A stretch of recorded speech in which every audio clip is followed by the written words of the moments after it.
Good morning, everyone, and thank you for joining us for, I think it is our 14th in the boardroom session with Laurium Capital. And I'm joined here today by a few people that should be fairly familiar to you. Melanie Stockett, Mike Titley, and Rob Ollerman. Mike and Rob joined Laurium a little over a year ago now, and are very integral. Melanie and Rob. Yeah, Melanie and Rob. Getting it wrong already. Wow. So a little over a year ago now, and are a big part of our asset allocation committee, or asset allocation process, rather. We don't think of committees, we rather think about processes. Today, we're going to talk about one of our asset allocation funds. It is in the low equity multi-asset class section of funds. And we refer to it as our stable fund. The reason we refer to it as a stable fund is that is the objective of the fund, to generate stable, inflation-beating real returns over time with low volatility. I'm going to give a bit of an introduction to Laurium Capital for those who are not that familiar with us. We're not going to dwell on it for too long. Rob is then going to go through the construct of how we thought about putting together the stable fund when we launched it 3 years ago.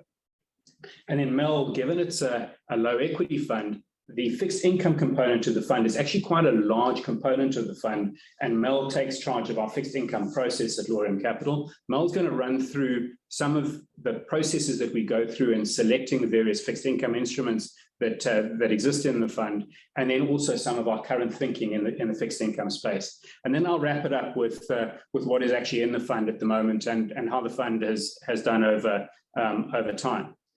You'd notice that there's a bottle of wine on the table. We don't start drinking that early at Laurium, but you would know that we have over time run this little competition where each of the presenters will try and put in a word into the presentation that has very little to do with investments. The person that's first to put what that word is in the Q&A section, is that right, Mike? In the Q&A, not in the chat. Not in the chat. The first person in the Q&A that identifies that word wins this nice bottle of 2016 Laurium wine. And never fear, we have gone through the necessary pedagogic adjustments to the presentation to ensure that you will get your CPD points at the end of the session. So let's get over to Laurium Capital and we've gone a bit far forward here, and who we are and what we're doing. So we run just under 37 billion of rands under management as of this morning. What's quite unique is our investor split. We sit with a foreign investor base, so foreigners that have entrusted us with running their money in South Africa and Africa, of roughly 46% of the AUM that we run. And we now have a fairly large team, just under 30 people in our team, 14 investment professionals, and filled with a number of professional qualifications. The fund that we're going to talk about today fits into the multi-asset component of our assets under management. The stable fund is 100 million as of today, but very interestingly, we've had recent support from one of our regular attendees on the webinar, no names mentioned, and that fund will grow. The fund will grow from 100 to 120 million within the next week or so. So it's one of the babies in the multi-asset category, but one that is growing reasonably fast. These are the lists on a risk scale, and there's not too much to read into the risk scale of the various funds that we run at Laurium Capital. And this is the one that I'm trying to get my animations working here. This is the one that we're going to be focusing in on today, is the stable Prescient fund.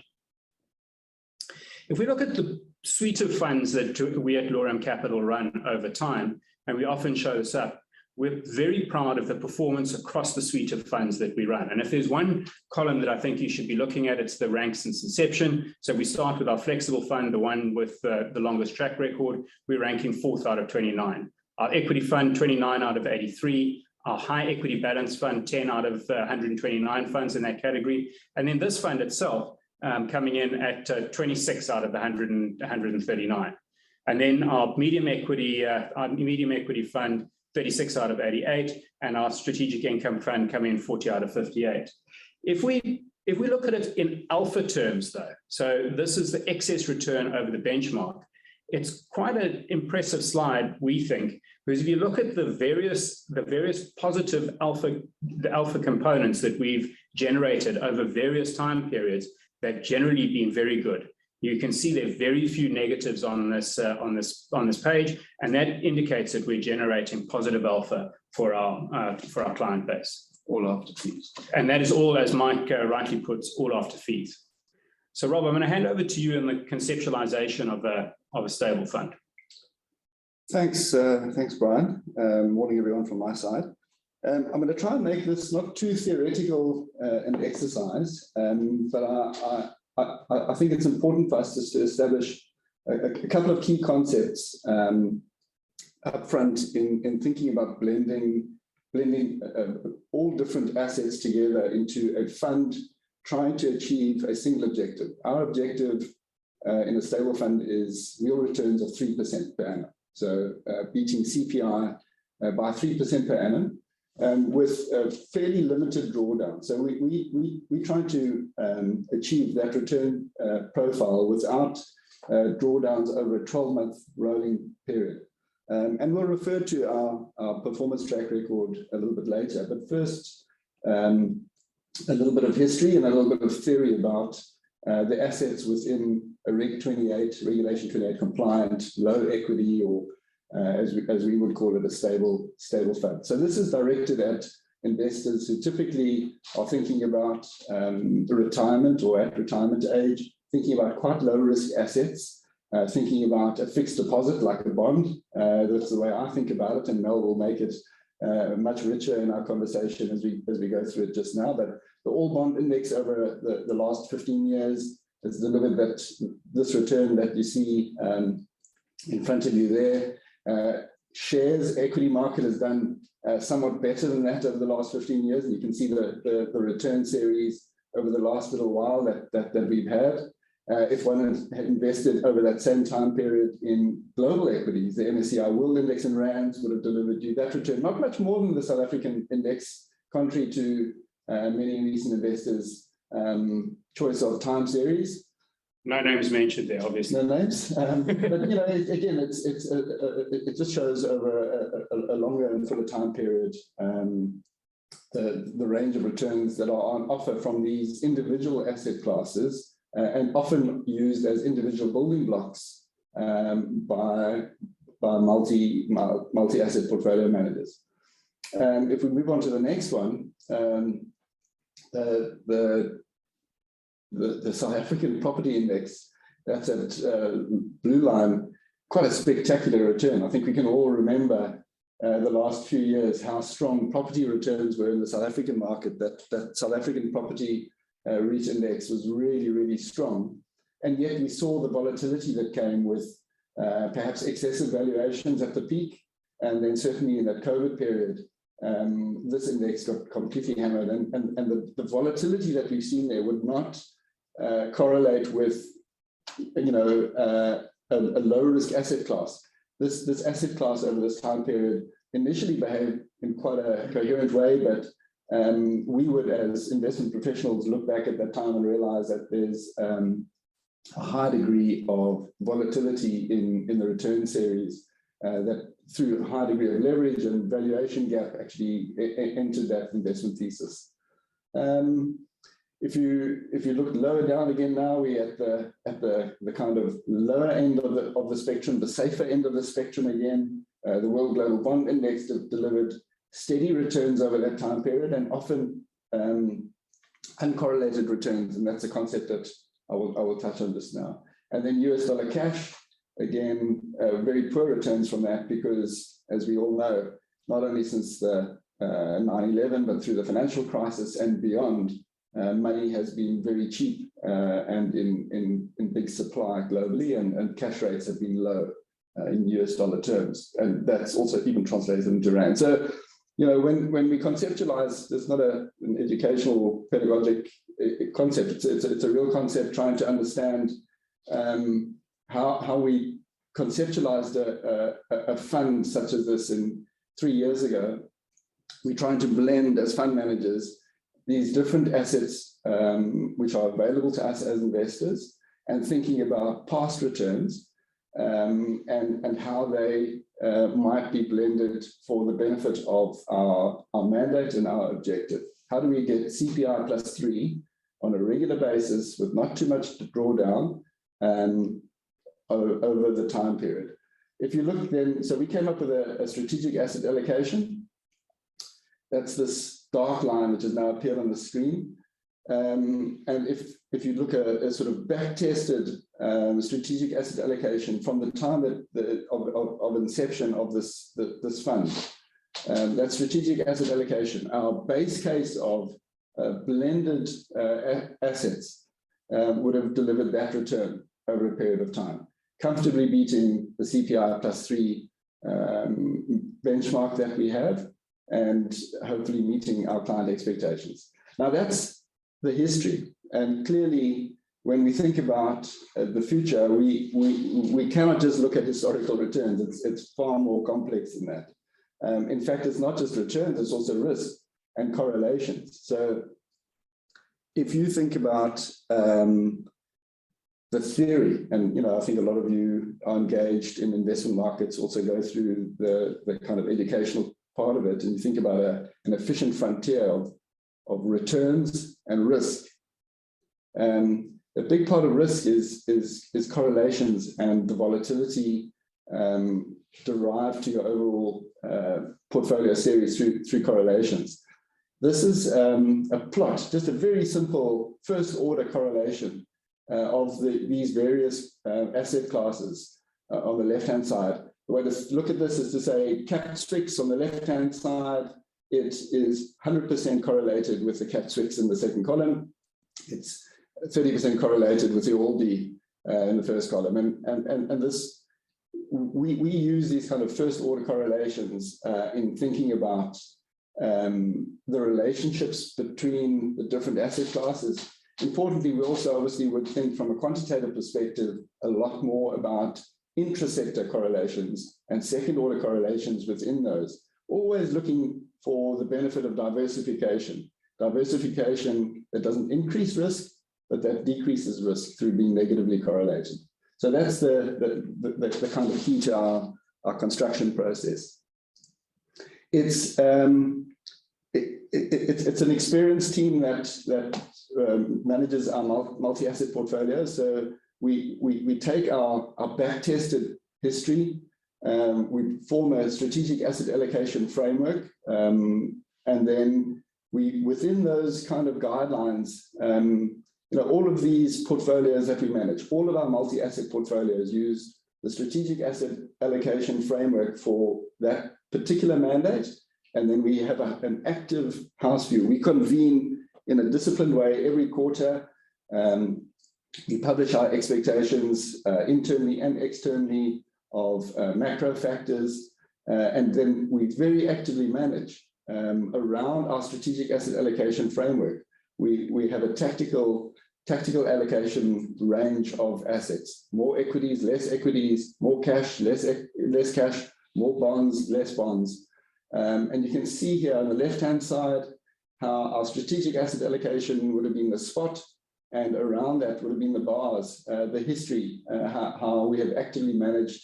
This one's actually is giving you, I think. Sorry, that's the strategic asset allocation range. I beg your pardon.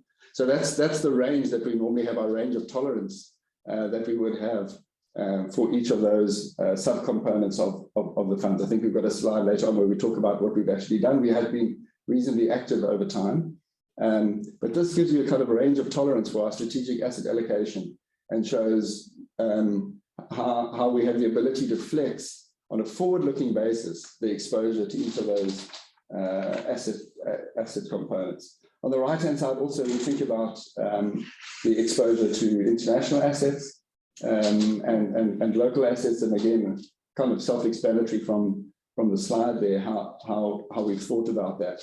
And typically being fairly fully exposed to international assets where possible. They form a very nice diversification for South African investors. Right, Mel. Great. So having said all of that, maybe let's get into some of the nuts and bolts. So what I wanted to do is just start off with thinking about how we think about fixed income as an asset class. So when we're determining what our fixed income bond allocation should be in all of our portfolios, what type of process do we follow? And then how do we actually construct the portfolio from there on? So obviously in the bond market, as many of you know, you can't think about bonds without thinking about the macro factors. So when we approach bond valuations, we approach it from both a top-down basis as well as a bottom-up. So when thinking about top-down, we really have three broad valuation pillars that we use. And very briefly on each of those, we start off with saying, well, where are we, bonds as an asset class in the world? So global valuation, starting with developed markets. What are the drivers impacting bond valuations? What is our fair value for what we call our risk-free rate, which essentially is the US 10-year treasury, the financial sun that everything else moves around in the market? Our second pillar recognizes the fact that when we're investing in South African bonds, we're obviously investing in a different inflation cycle to that in developed markets such as the US. So where are we in South Africa's growth inflation cycle, and how is the SARB likely to respond to those in terms of interest rates? That really formulates our thinking in our second pillar.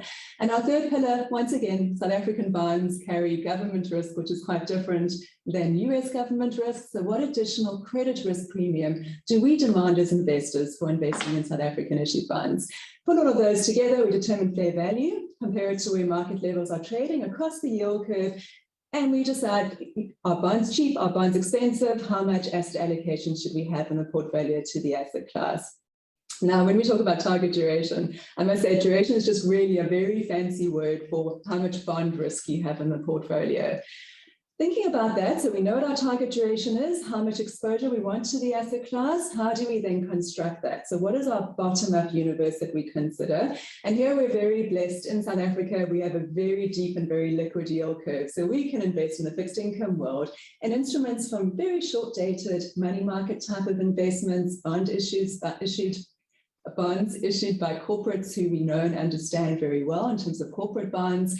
The government bond curve, very deep, very liquid, short-dated, medium-dated, all the way out to bonds that mature only in 2048. So very, very long-dated bonds are in our universe, or perhaps some inflation-linked bonds. So inflation-linked bonds, we know, don't give you a fixed yield. They give you a yield that fluctuates with inflation, can be very useful at different points in time.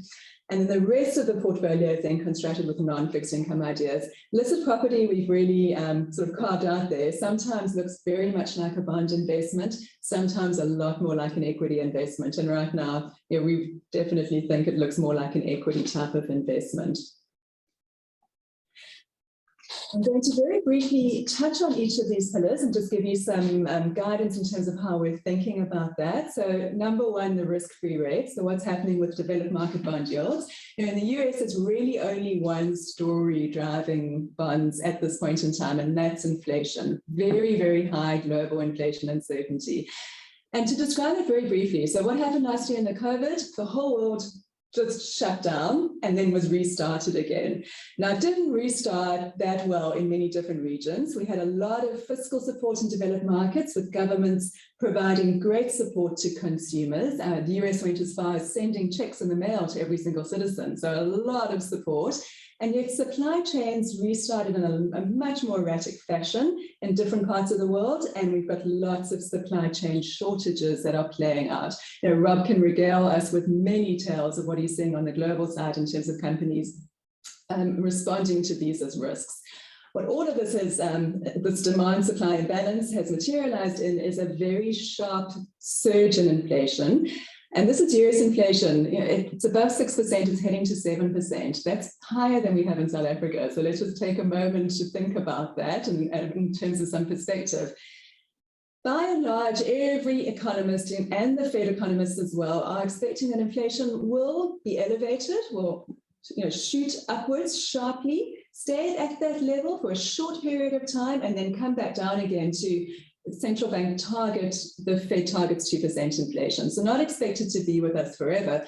However, there are many risks around this. So the two key risks that we're watching for that could mean that inflation stays persistent for longer, firstly is if market participants start to think that long-term inflation isn't going to come back down to 2.5% again, but stay persistently higher, that's one risk that could mean inflation could become embedded into the economy in a much more dangerous fashion. And the other factor is if workers demand wage increases that are linked to current inflation rates of 6 to 7% and not longer term inflation rates of 2 to 3%, then there's a risk of a wage price spiral. So at this stage, base case is that inflation, as supply chains get restored, inflation does start to come down again. But clearly, this is quite a dangerous period to navigate for both the Fed and fixed income investors in general.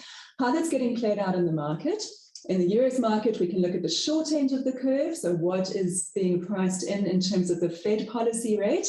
And this chart really just shows you it's a period of 3 months from August until recently, what the market was anticipating in terms of Fed rate hikes. And you can see how swiftly that story has changed. The Fed expected to respond faster and to a greater magnitude that had previously been anticipated before we started to see these really high inflation prints actually start to come through. And if we look at the longer dated yields, so 10-year bond yields in the US, you can see how they've lifted. So when yields rise, obviously the price is falling. Yields have lifted from those COVID lows of ridiculous levels, 0.5% on US Treasuries, to around about 1.5%. But if inflation fears become more persistently embedded in expectations, they still have some way to go. So bottom line is for emerging market investors, emerging market bond investors like South Africa, we certainly know this is going to be quite a difficult period to manage. There'll be some volatility. It's never an easy time to navigate when the Fed starts to lift rates. So something that we are watching very carefully and responding to in terms of portfolio construction. So that's the risk-free rate. If we then move on to the second pillar, so what's happening within South Africa's dynamics, starting with growth. We know that growth forecast, the economic growth forecast this year, and that's the red line that we show you, is just how that's evolved over time using consensus from Bloomberg.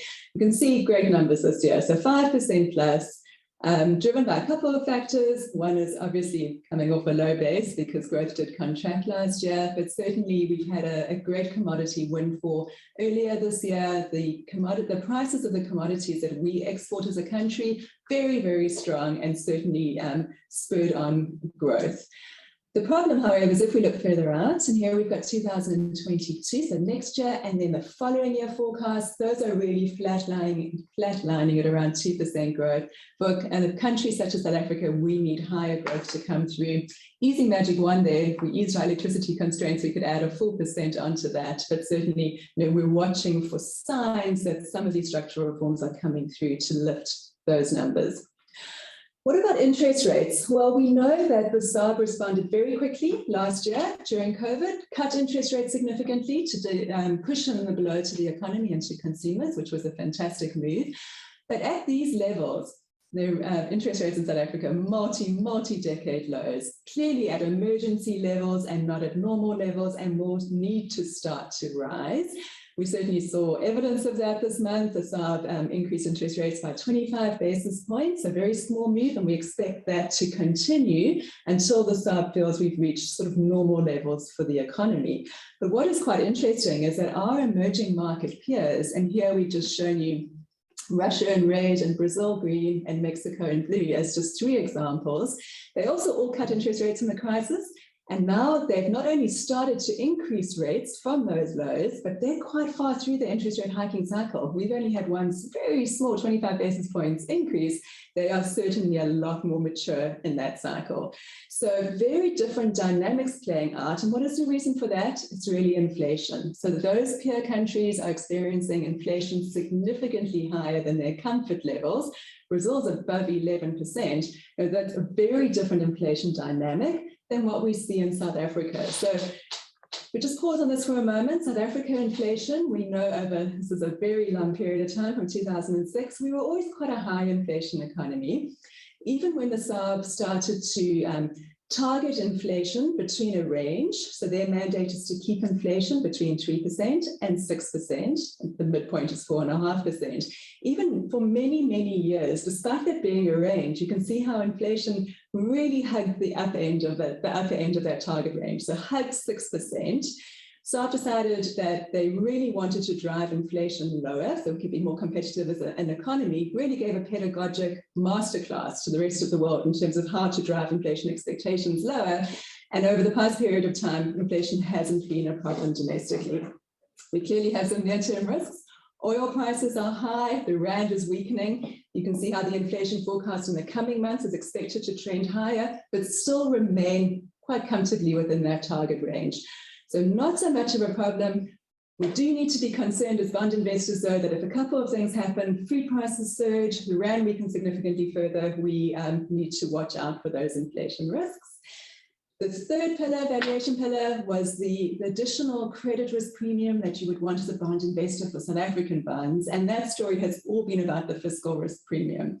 So if we think about South Africa as a country, how much debt do we carry? How much debt does the government carry as a percentage of the economy, as a percentage of GDP? And this really has been the story in the South African bond market for the past couple of years, and the reason why we've seen so many downgrades by many rating agencies over the past number of years. And if you just look at it in a picture, this chart here shows you that ratio, debt to GDP. And if you look at the upper red line, this is what we were faced with at the budget in February earlier this year. So debt as a percentage of GDP, starting at very low levels a couple of years ago, rose very, very sharply. And the forecast in the budget was for that number to rise to above 90%.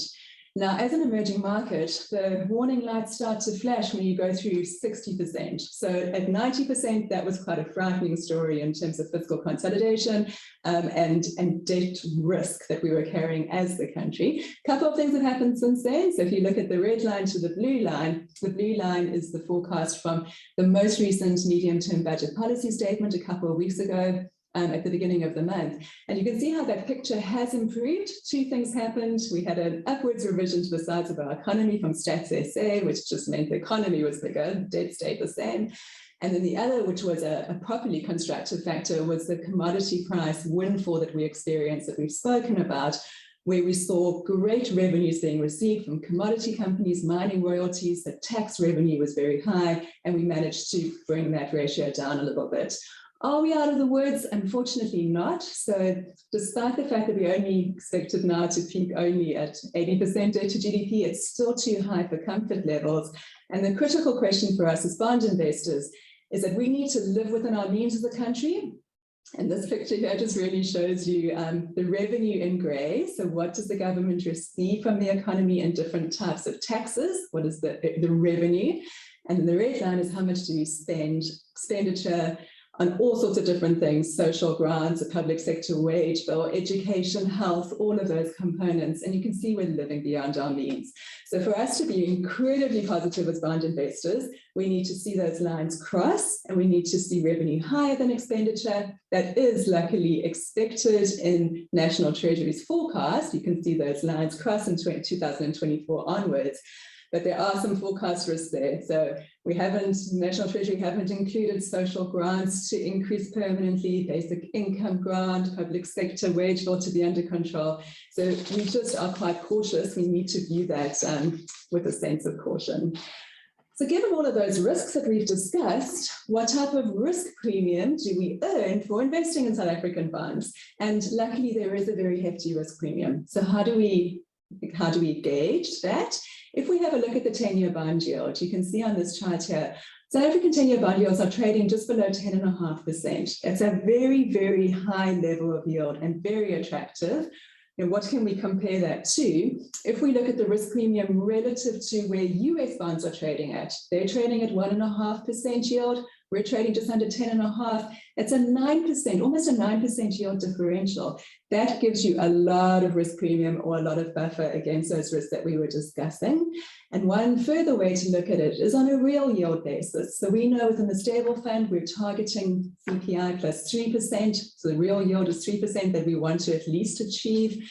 If we invest in a 10-year bond and we think that inflation over that period of time might average around about 5%, it means the real yield's 5.5%. So very, very attractive and a very important yield anchor to have in portfolios. How have we represented that within the portfolio? Well, once again, very fancy bond term at the bottom being duration. How much bond risk do we carry in the portfolio? If we think about a medium bond weighting for this type of fund, it would be round about a 1.8-year duration, just to give you a yardstick. We currently are sitting at around about 2 years, so it shows you we do have a healthy allocation to the bond market, but we have a lot more capacity to be able to add further should some of these risks, Fed increasing interest rates, emerging markets under pressure, we certainly have capacity to add further into weakness. Conscious of time, so I'm just going to quickly run through the pie chart in terms of the fixed income positioning. We represent this duration view and a number of different asset allocation decisions within the fixed income component. We have investments in the short end of the curve, income fund type of investments, small corporate bonds. We have a range of government bond positioning across the curve in a diversified fashion within the portfolio. We have a weighting to inflation-linked bonds. So just in case we actually, South Africa's inflation rate is higher than currently forecast, we've got a nice hedge in the portfolio against that. And we have diversified exposure to offshore bonds, which give us a yield above very anemic US cash rates. I'm going to pause there, and for the rest of the portfolio, hand over to Brian.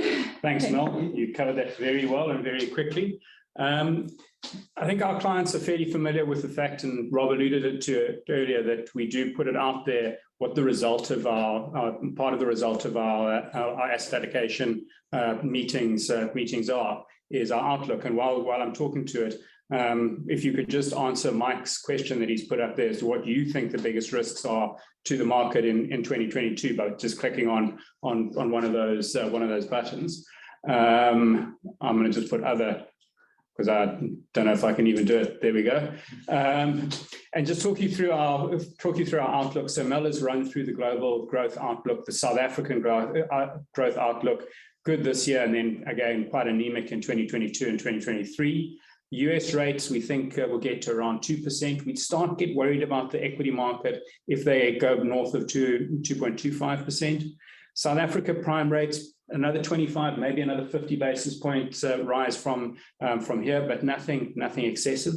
We think fair value of the South African bonds is around 9%, and that just adds additional fuel to that bond flame. And then looking at the rand dollar, we've actually left that 14.75 forecast throughout the year. It's at a 13 handle at some points, it's at a 16 handle at some points, it's at a 15 handle. 14.75 we think is about fair value. And then oil price, $65 is what we think is about fair value. Various supply demand dynamics driving that price at the moment.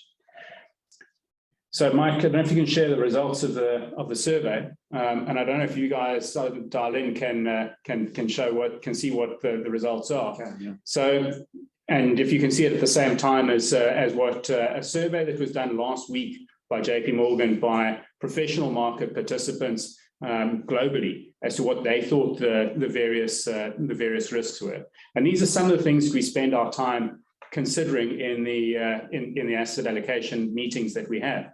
And I think what's quite interesting is obviously, the guys that JP Morgan surveyed a week ago before we had the Omicron scenario, COVID had become far less of a worry.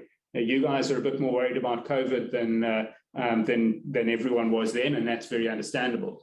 But nice to see some consistency in the big risk out there that both the JP Morgan survey of a couple of weeks ago and the guys on the line are showing monetary policy tightening to what a lot of Mel has been talking about, consistently the biggest concern out there. So thanks for taking part in that survey. Interesting the consistency of results there. Oopsie.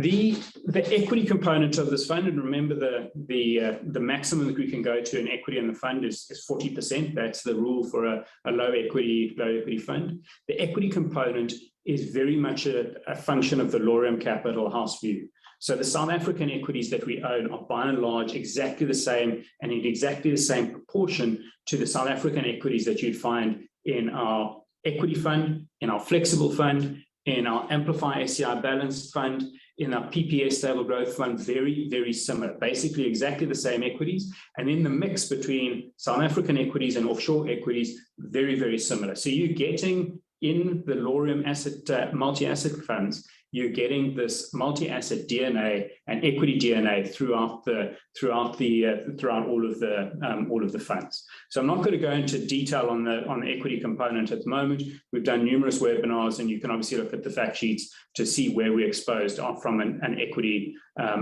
perspective. If we just dig into the fund itself now, and I'm conscious of time, and do want to leave some time for question and answer at the end of this the last few slides. So this is the fund. It's been going for 3 years. So literally, we're going to have a cake and a cup of coffee afterwards to celebrate his birthday. And actually, interestingly, Mike sent out an invite to Cape Town clients that potentially would like to come and move from the metaverse and back into the universe. I think you invited 20 odd clients, and yeah, I haven't been so badly stood up since I was 17. we actually have two. We have Gary, who's here, and my daughters. We brought her in to enjoy the cake. So you can't see them; they're off camera, but they're in the room with us. So welcome, and thanks for joining us for our 3 year party. So the fund, we think, has done reasonably well. If I look as to where it is basically now, at the end of November, you can add another 70-80 basis points to that year-to-date return for this year. So it's been a good period of returns and reasonably stable. Not too many negatives. There's obviously the big negative that we all had over COVID, but generally reasonably stable returns.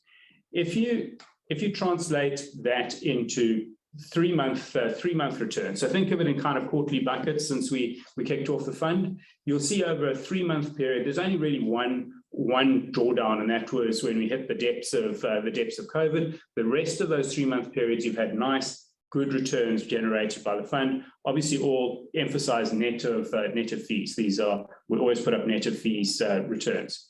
If you then look at the rolling 12-month view, obviously a very positive picture. And then what really is quite cool is when you look at the rolling 24-month view, you see that stability of returns coming through in the fund.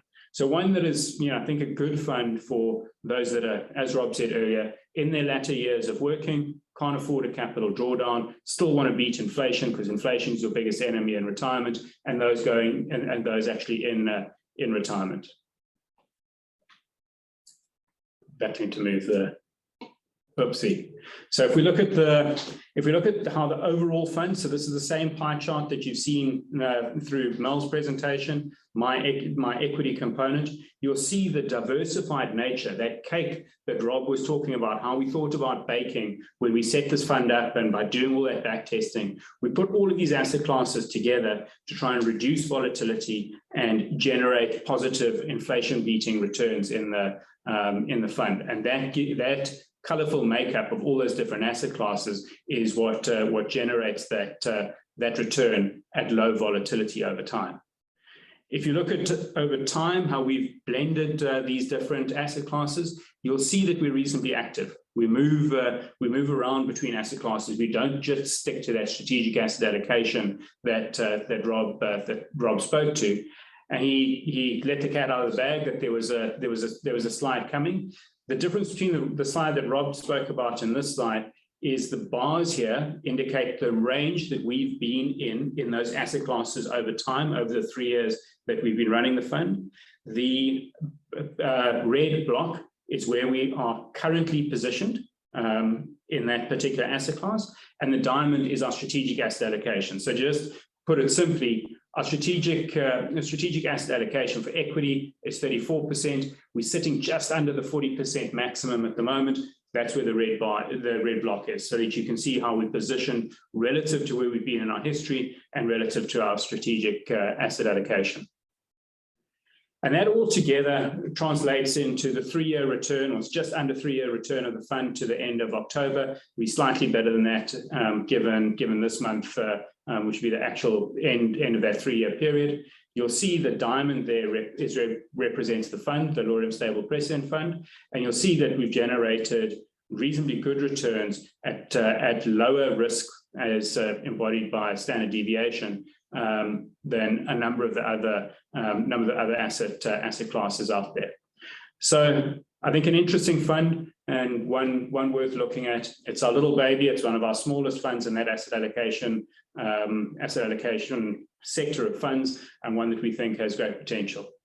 I'm going to end it there with another birthday party that we celebrated earlier this year, our 13 years as a company, and hand over to any questions and maybe even an answer as to what the word was. Yeah, I can do both of those. We have had some questions come in, but I will unveil the winner. Congrats, David Williams. You did very well with Pedagogic, which came up 3 times. I didn't even need to mention it. So he was on the button the moment. I think Melanie mentioned it for the 3rd time. So you can, a bottle of 2016 Laurium blend will be on its way to you once I've got your address. So thanks very much for being so on the button. In terms of questions, we've got one of our regulars, Mark Liddy, first up. What is the difference between this fund and the PPS Stable Growth Fund? Maybe Rob, you can touch on that. It's slightly unfortunate choice of names. They both kind of have their own history. So unfortunate. The PPS Stable Growth Fund is in the medium equity category. So it's a run up in terms of equity exposure and a slightly longer time horizon, a slightly bigger real return expectation and mandate. So I think it's CPI plus 5, if I'm not mistaken. Correct. And from Jared, what is your predicted level of interest rate increases in this cycle? With what appears to be a manageable inflation, surely increases will impact growth, which is all important. Yes, great questions. That's absolutely spot on. And that's one of the reasons why the SARB MPC committee is sending this message that they just want to gradually increase interest rates back to whatever the new normal might be. What is that new normal? Well, in the market is pricing in quite significant interest rate increases, but that's in an environment where we've got a lot of global risk playing out. So short ends of the yield curve across the whole world are pricing in a fair bit of risk. So in terms of their guidance, they do run a model which shows interest rates. Right now, the repo rate's 3.75, just to give you a feeling of the starting point. It's just been raised from 3.50. That's clearly too low. They run a model that shows it getting somewhere between 6.5% to 7%. But that has a lot of assumptions in there. So we think that given the soft growth dynamics and the absence of really good structural reforms coming through to lift growth, that interest rates will probably get to 5 to 5.5, and then the SARB would definitely want to pause to see the impact that's having on growth. When we question them on that, they don't push back particularly hard on that thesis. They definitely recognize that that is one of the paths that they could certainly follow in this interest rate increase cycle. I hope that helps. Another question from Mark. Resources have taken a bit of a knock.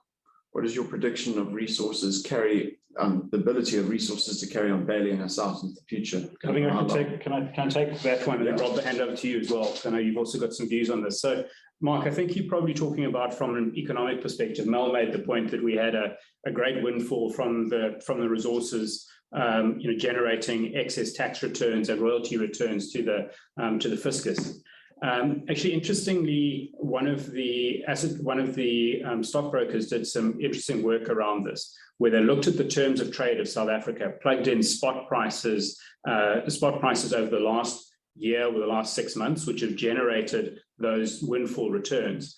And then they flexed it somewhat, and they said, okay, let's assume that the spot prices of those various commodities that we export, and the main ones are, you'd know them, it's gold, it's platinum, it's iron ore that are the big drivers there, and actually coal is also quite a reasonable driver.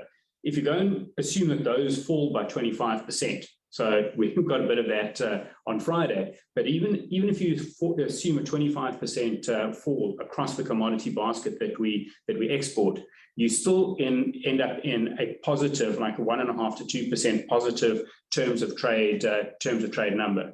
I actually put it up in a presentation for the Amplify fund that we managed. I'm happy to send you a copy of that slide because it illustrates it very nicely. So the point is that even if commodity prices pull back, we're still in a better position than we were. The commodities that we're probably the most positive on in-house is platinum, And Rob can talk to why we still believe platinum has legs to run through his lens of looking at the global car manufacturers. And as a result, I think that we've probably still got maybe, we think, a year, 2 years of windfall still to come through. But it's a very good question, and no one knows for certain. Yeah, Mark, I think calling the peak in the commodity cycle is a tough ask. And for sure, we don't bake in the number of the spot prices that we've seen recently. We think we're peak of cycle already, palladium and rhodium being two. So our expectation, as Rana said, is for a kind of a leveling off of the cycle. But we think that there's enough legs in the cycle on long-term prices for there to be a sustained benefit to SA over the next 24, 36 months or so. There's been a lack of supply response in some key metals, particularly the platinum group metals, where South Africa holds the key to unlocking a lot of the supply. And in the next year, there should be some restocking. The automakers, they were all pinched very hard by the semiconductor shortage, which hurt the automakers' volumes. And so there was an opportunity for them to restock through their supply chain. And we think that restocking continues into 2022. On top of that, the switch from internal combustion engine to battery electric vehicles over the next 5-7 years, a significant shift. Really, you can't understate this or overstate it. It's really going to be a material shift in usage favors platinum over palladium. So palladium, yeah, we're quite bearish, but platinum we're much more bullish on. And South Africa pulls a decent amount of that out of the ground. Thanks. Is that it? Yeah. So we managed to stick, we had Mel on her 15-minute time limit, and Rob and I each had our time limits that we were allowed to talk to, and we allowed some time for question and answers. So I think just from our side to wish everyone a happy December. Let's hope we get to have some holidays and that we don't have craziness of beaches being closed and all that sort of thing. And we look forward to catching up with you in the new year with some of our views as to the way that we think that 2022 will play out after we've convened our asset allocation process in early January. So hopefully you'll join us for that, and we'll catch you then. Keep safe, stay well, and goodbye from us. Thanks very much. Thank you. Thanks for the support. So much.